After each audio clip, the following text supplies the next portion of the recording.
Welcome race fans, I'm Tom Spanners Watson. And I'm Frank the Guru Gibbs.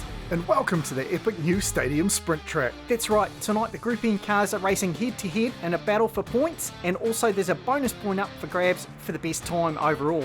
Last time they were on the hill climb track, they set their times, and that's how we've paired them up tonight. That's right, fastest with the slowest all the way down through the list. And if you haven't seen the hill climb track, check out the link on screen right now. Right, let's have a look at how the track works. So if a car starts on the inside lane, they head through the outbuildings, through Jim's Rooms corner, through the workshop, back up over the tabletop, then they cut underneath, they go down through the outbuildings again, through the hill climb, over the snake, through the workshop, back to the tabletop till they head back where they started. That's right, so it's first back to their starting position takes the win. Now the win is worth 2 points, second place is worth 1 point, DNF is 0 points. I'll be surprised if there's any DNFs. I mean, these guys are starting half a lap apart, so they shouldn't run into each other, and it's laned the whole way, so there's really no chance for them to spin out or anything like that. But these are rally cars, and this is Chaos Canyon, so you've got to be ready for anything. Well, let's just hope no one goes over the safety barriers like the Looney Moonies. Well, you know what they say, it's just as dangerous to be a spectator as it is a competitor at the Canyon. The fans are ready, the drivers are ready, so let's get this started. Right, first up, we've got Glitch in the outside lane versus Leafer 12 in the inside lane. Right, they get underway. Glitch out very quickly here. Crosses through first. Leafer 12 making a run, but Glitch is going to take it through. Sets a 9.6 fastest time. Well, Glitch knocks up 2 points straight away. Leafer 12 picks up 1. And we'll see how that time stacks up this time around. So they switch lanes. Glitch on the inside this time, Leafer 12 on the outside in that Evo. As they race down to the outbuildings, they're pretty even. Leafer 12 slightly ahead, but Glitch comes back, gets across the tabletop first. He heads up the hill into the snake, well ahead now, crosses through the tabletop at 9.97. Glitch with the clean sweep picks up 4 points, Leafer 12 gets 2. And now we've got Mr. Dark and the Lancia versus the Subaru of the Kamish. These two should be pretty even. So Mr. Dark up through the snake, the Kamish goes around the outside, crosses first, it's going to be close as they head down again. Mr. Dark gets out in front, takes the win with a 9.73. It was a bit slower than Glitch, but also the Kamish slowed down quite a bit there. I'm not sure if there's something wrong with his car or not. They switch lanes and get ready to go again. The Kamish off the line quick, hits the outbuildings first.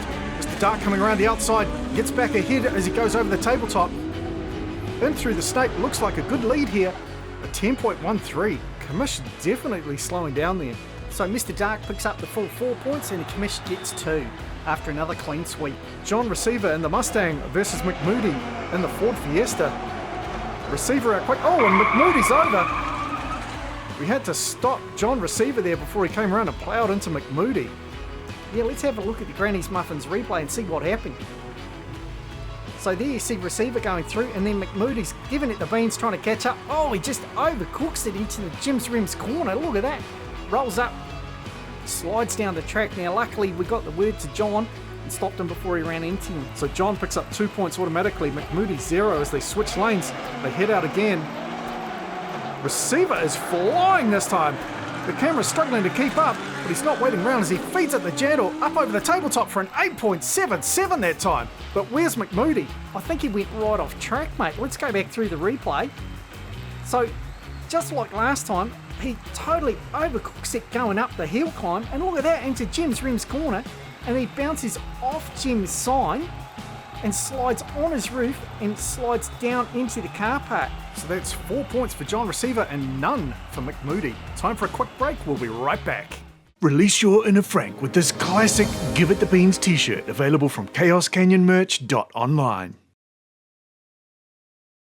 Welcome back, Diecast fans. We move to the next round now. We've got Knocky Jack versus Lily the dog. Knocky Jack starting on the outside. Heads through the outbuildings first. Back up over the tabletop. He's looking quick. Lily the dog nowhere to be seen. Knocky Jack runs through an 8.9. That's an incredibly good time for his first lap. Let's see if he can pick it up. He's only just off the lead time of John Receiver so far. Right, they switch lanes. Lily on the outside, cuts to the inside. Knocky Jack around through the workshop, over the tabletop first.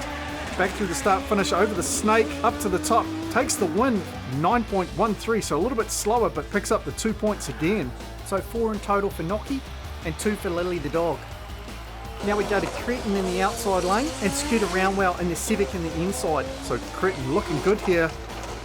Scooter Roundwell catching up a little bit, but no, Cretin takes the win. Scooter Roundwell slows down in that second half there. Cretin picks up a 9.8, not a particularly fast time, but he does get the 2 points. So they switch lanes. Scooter will be looking for some redemption coming through from the outside lane this time. Gets the jump through the outbuildings. Cretin looking good again as he leads going over the tabletop the first time. He races through again, picks up a 9.63 that time. So a little bit faster for him, but still off pace of the leader. So far, John Receiver leading the way with the 8.77.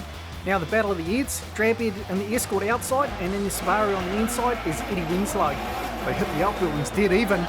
Winslow feeds at the Jandal, very close as they head through the tabletop the first time. Drabhead goes around the outside, takes the win. Nice run there from Drabhead at 8.9 and picks up 2 points for that win. Eddie Winslow with the 1. So Drabhead on the inside this time, Eddie Winslow on the outside. As they switch over through the under-over. Drabhead powering through.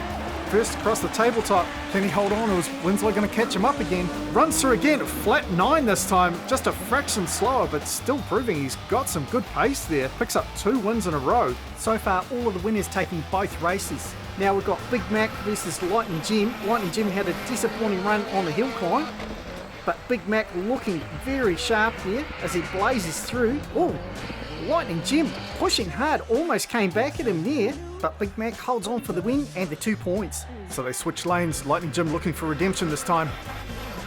Right, Big Mac out quick. Oh, but Lightning Jim gets ahead this time. Can Big Mac pull it back? Here he comes. He's pushing hard down the outside, and he does it.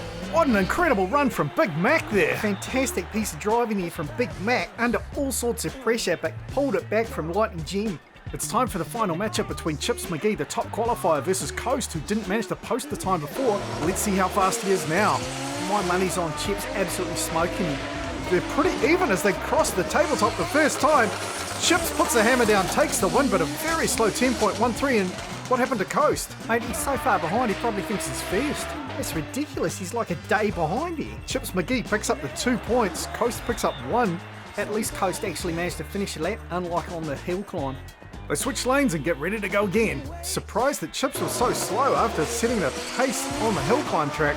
See if he can do a bit better this time. And where's Coast? I just heard he stopped in the workshop. Someone better tell Chips. Here goes Chips. Oh, he just pulls up short. That's a great reaction time from Chips there to stop in time. Just pulls up short and behind him.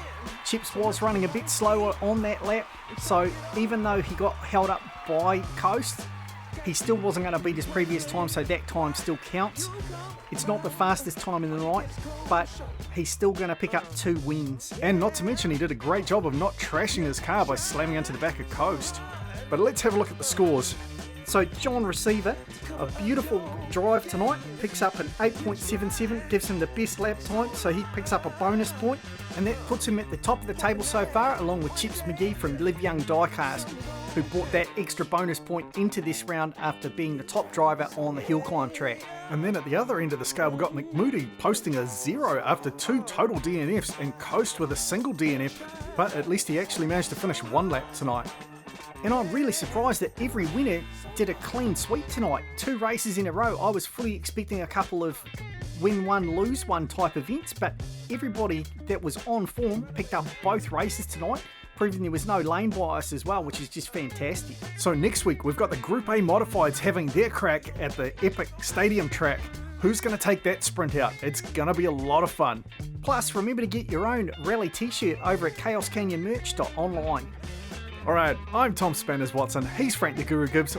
We look forward to seeing you next week. Oh mate, I just heard whose car McMoody crashed into in the car park. It was Kit Kayham's. Ooh, was there much damage? Not to McMoody's car because of the roll cage, but Kit's car is totaled. I'm sure he can buff it out.